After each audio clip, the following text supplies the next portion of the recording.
اللہ الرحمن الرحیم۔ محترم ناظرین السلام علیکم۔ رسول خدا صلی اللہ علیہ وسلم کی حیات طیبہ میں ایک صحرائی عرب آپ کی زیارت کے لیے مدینہ منورہ کی طرف روانہ ہوا۔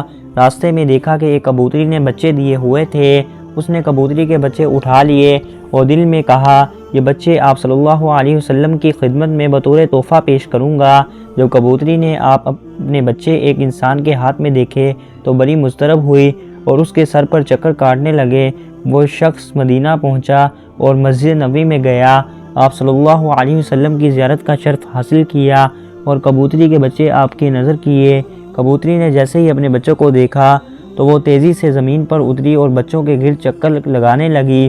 پھر وہ اڑی اور کچھ دیر بعد واپس آئی تو اس کی چونچ میں غذا تھی۔ جیسے اس نے چوزوں کے سامنے ڈالا اور اڑ گئی۔ پھر کچھ دیر بعد وہ دوبارہ آئی اور اپنے چوزوں کے سامنے غدار ڈالی۔ اس منظر کو آپ صلی اللہ علیہ وسلم نے دیکھ کر تمام صحابہ کرام نے بھی دیکھا۔ آپ صلی اللہ علیہ وسلم نے اپنے صحابہ سے فرمایا تم نے دیکھا کہ ایک کبوتری کو اپنے چوزوں سے کتنی محبت ہے؟ صحابہ نے کہا ہے بے شک آپ صلی اللہ علیہ وسلم، آج ہم نے ماں کی ممتا کا یہ عجیب پہلو دیکھا ہے۔ آپ صلی اللہ علیہ وسلم نے فرمایا مجھے اس ذات کی قسم ہے جس کے قبضے میں قدرت میں میری جان ہے اور جس نے مجھے برحق نبی بنا کر مبعوث کیا ہے، تم نے ممتا کی جو شفقت دیکھی ہے اللہ اس کی نسبت ہزاروں گنا اپنے بندوں پر مہربان ہے۔ یہ سن کر صحابہ بہت خوش ہوئے اور انہوں نے خدا کا شکر ادا کیا۔ پھر آپ صلی اللہ علیہ وسلم نے حکم دیا کہ کبوتری کے بچے آزاد کر دیے جائیں۔ جعلی نوس اپنے دور کا مشہور حاذق طیب اور بہت بڑا عالم تھا۔ ایک دن بیٹھے بٹھائے اس کے ذہن میں ایک سوال پیدا ہوا کہ خدا نے غلالت میں پلنے والے سیاہ بنورے کو کیوں پیدا کیا؟ غلیظ بمبر کی پیدائش کا بھی کوئی فائدہ ہے؟ آخر اللہ نے بے فائدہ اشیاء کو کیوں فائدہ کیا؟ نعوذ باللہ۔ کافی عرصہ جعلی نوس اور اس وہم میں گرفتار رہا۔ پھر قدرت کی طرف سے ایسا ہوا کہ اس کی آنکھوں میں درد شروع ہوا۔ جعلی نوس اگرچہ خود بہت بڑا طیب تھا لیکن اپنی تمام تر کوشش کے باوجود اپنی آنکھ کا درد ختم نہ کر سکا۔ دوسرے اتباع نے بڑی کوشش کی لیکن اس کی آنکھ کا درد ختم ہونے میں نہ آیا۔ ایک دن ایک بڑھیا جعلی نوس کے پاس آیا اور اسے کہا کہ میرے پاس ایک پڑیا موجود ہے جو کہ آنکھوں کے لیے بڑا مفید ہے، خاص طور پر درد شمس کے لیے اکفیر ہے۔ جعلی نے اس نے کہا آپ کی مہربانی کر کے وہ دوائی میری آنکھوں میں لگائیں۔ عورت نے سلائی سے وہ دوائی ان کی آنکھوں میں لگائی۔ تھوڑی دیر کے بعد آنکھ کا درد ختم ہو گیا اور جعلی نے اس کو آرام آ گیا۔ اس کے بعد جعلی نے اس بڑھیا کو بلایا اور اس سے پوچھا کہ تم نے یہ لاجواب دوائی کس چیز سے بنائی ہے؟ عورت نے کہا گوبر میں پائے جانے والے سیاہ بمبر کو میں نے پکڑ کر مارا، پھر اسے دھوپ میں خشک کیا، اس کے بعد میں نے اسے کوٹا اور وہی دوائی ہے جو میں نے آپ کی آنکھوں میں لگائی ہے۔ جب جعلی نے اس سے یہ جواب سنا تو حیران رہ گیا اور اسے معلوم ہو گیا کہ خدا نے کوئی چیز بیکار اور بے فائدہ پیدا نہیں کی۔ مشہور متکلم بن معبسم بدگار کی رہائش تھی۔ ان کے زمانے میں مامون کی حکومت تھی۔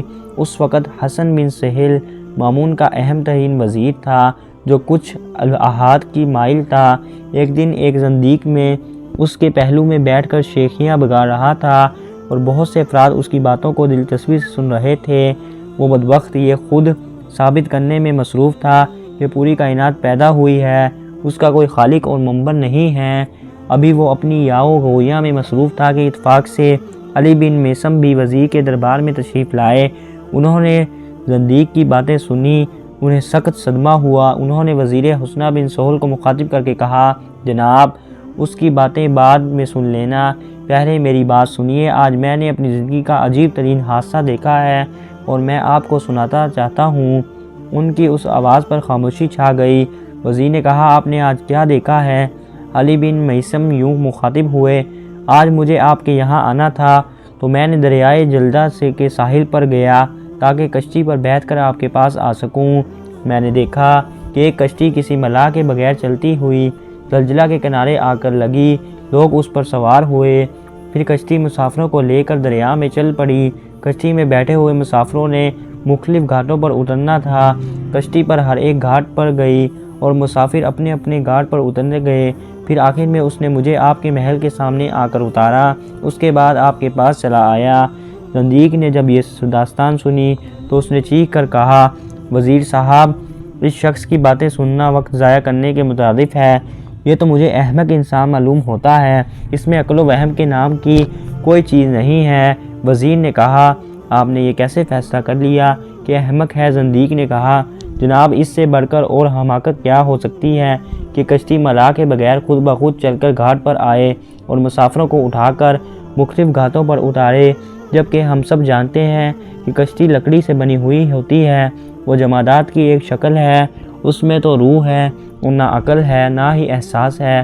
آخر یہ کشتی ایک توقع کیسے کی جاتی ہے کہ وہ خود بخود سفر کرے اور مسافروں کو ان کی منزل مقصود پر اتارے؟ علی بن مسعود نے فرمایا، وزیر صاحب، احمق میں نہیں، یہ خود ہے۔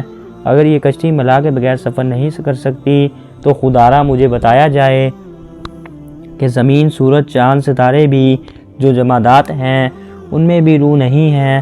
وہ لاکھوں سالوں سے کسی مدبر کی اپنے اپنے مدار میں کیسے گردش کر رہے ہیں اور وہ اپنے مدار سے کیوں نہیں ہٹتے؟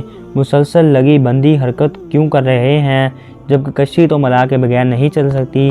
آخر یہ کائنات کا نظام، کسی محکر و مرمت حکمت کو کون چلا رہا ہے؟ یہ اللہ ہی چلا رہا ہے اور اسے چلانے والا صرف ایک ہے، وہ اللہ تعالیٰ ہے۔ دوستوں، اگر آپ کو ہماری آج کی ویڈیو پسند آئی ہے تو ویڈیو کو لائک کریں اور ہمارے چینل اسلامک سی کو سبسکرائب کریں۔ اللہ حافظ۔